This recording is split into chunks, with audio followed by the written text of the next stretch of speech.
Release event కోసం వైజాగ్ వెళ్లారు సమంత. విశాఖపట్నంతో తనకున్న అనుబంధాన్ని గుర్తు చేసుకున్నారు. మజిలీ, ఓ బేబీ, రంగస్థలం సినిమాల ఈవెంట్లు వైజాగ్లో జరిగినప్పుడు ఎంత పాజిటివ్గా అనిపించిందో గుర్తు చేసుకున్నారు. జస్ట్ అంతేనా అంటే నో, అంతకు మించి చాలా విషయాల్నే పంచుకున్నారు. Thank you, Vizag.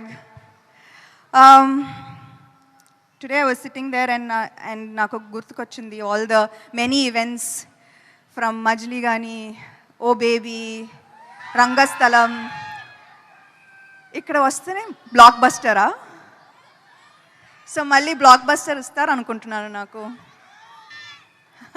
Thank you so much Vizag, you have my heart.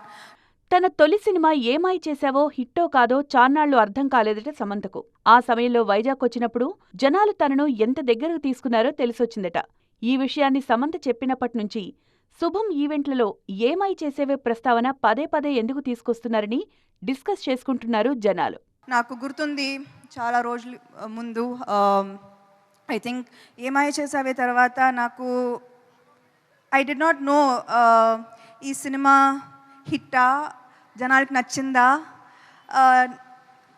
Did you like మీ, నాకు ఏమీ తెలీదు. కానీ ఒకరోజు వైజాగ్ వచ్చాను. I don't know if it was some kind of a mall opening, and అప్పుడు then I saw true love. Airport నుంచి opening దాకా I felt true love, and I feel a very strong connection with Vizag. So thank you అంటున్నారు.